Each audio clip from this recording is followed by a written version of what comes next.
dx.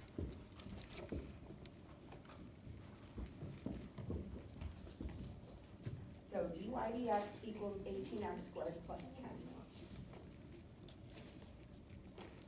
Now that dx is a command, the d on top is derivative. So this is like saying the derivative of y with respect to x. I'm going to multiply both sides by dx. And what happens to the dx's over here? Cancels out. They cancel. So what I'm left with is dy equals 18x squared plus 10 with respect to x. Okay? Is everyone cool with that? Because what we do to one side of the equation, we do to the other. That's what equations are all about. They're equal opportunity. So what I do, Blaine, I totally forgot you before, and I just remembered. Are you good? You want to find me after for a couple minutes? Whatever it was, or did I get it? Are you sure? I'm sorry. Okay. All right. I'm going to do the same thing again. Whatever I do to one side, I'm going to do to the next.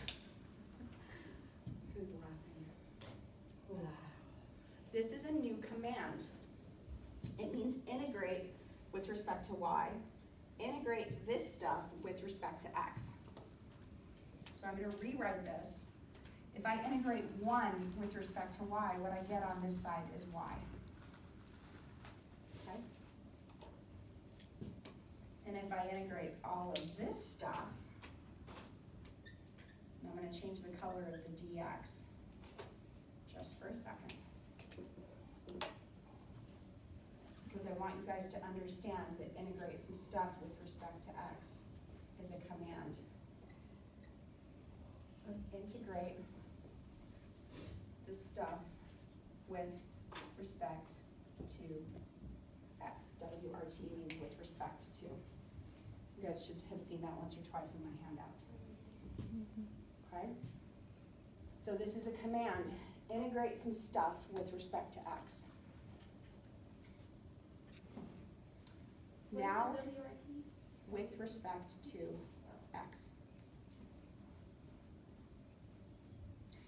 So now I've got some stuff I need to integrate, don't I?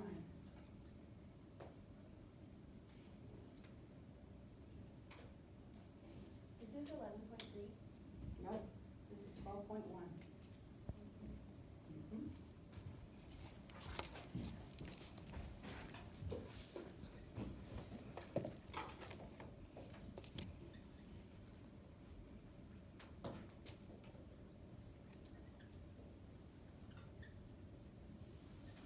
This semester I'm calling it integration in a shortcut. I want you guys to take a look at the integral, the first integral on your tattoo. And I want you to notice there are steps tied to the integrals. When you are on integral number 1, there are no u's in that integral. It's the integral of x to the n power. There are no u's. Do you guys see that? So all of the steps that are about u, find u, create u prime, we want, make it look like the template, perform integral. You can ignore all of those. You go step 1 to step 5. You make it pretty, and then you perform your integral. So we need to get this into a form, and it already is, but we need to get this into a form that looks like this.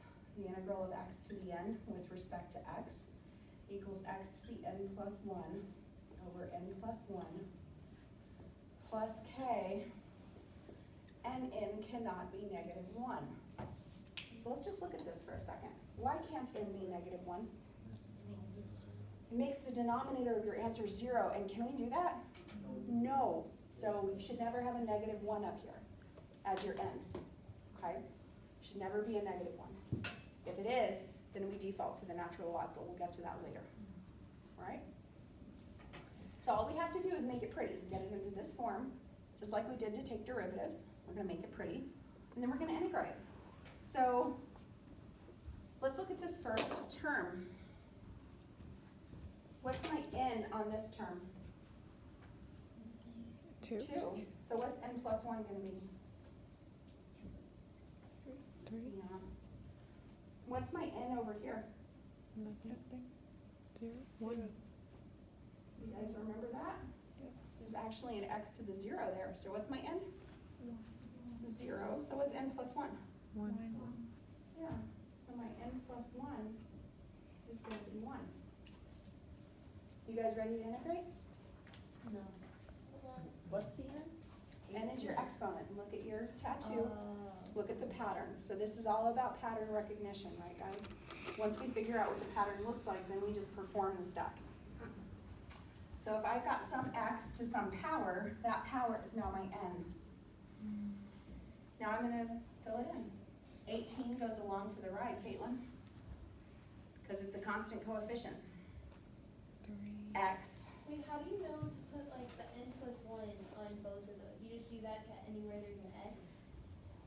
Because I know that every term that's x to the n is going to end up in this form.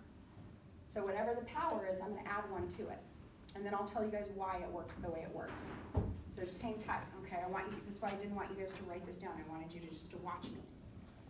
Okay? So I have 18x to what power? What's n plus 1 going to be? 3. And I divide by 3 because that's what the pattern tells me to do.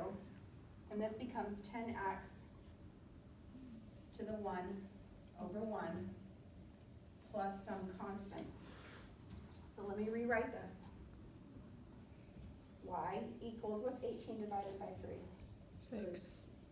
6x cubed, and 10 divided by 1 is? 10. Is that what I started with? Yep. Way back there at the beginning? What's the difference? The K. The K. Remember I said you kill the constant, you kill it, killer? Right? K for killer? Guess what? It's not dead. It's a zombie. You just revived it. That -5 that you killed is now back to life in the form of K. Because when we took the derivative, we slashed it, we killed it, but now we have to account for it. It's time to pay the piper. Yeah, so we have to account for it.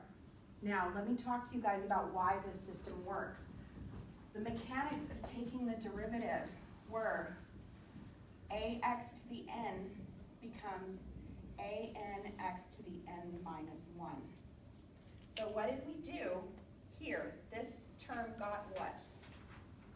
A and n get what? Multiplied. How do we undo multiplication? Division. Division, right here. We subtracted 1 from the derivative, or from the exponent. How do we undo subtraction of 1? Addition. We add 1. That's what this stuff is.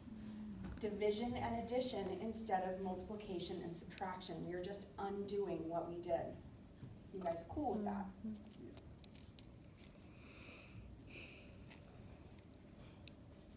If you ever need to know if you're right, take the derivative of your answer, and if it looks like the thing that you were asked to integrate, you're good to go, aren't you? Because f of x, not f prime, f of x equals the integral of its derivative with respect to x, doesn't it? If we take that derivative and we integrate it, we're going to end up back where we were supposed to have started.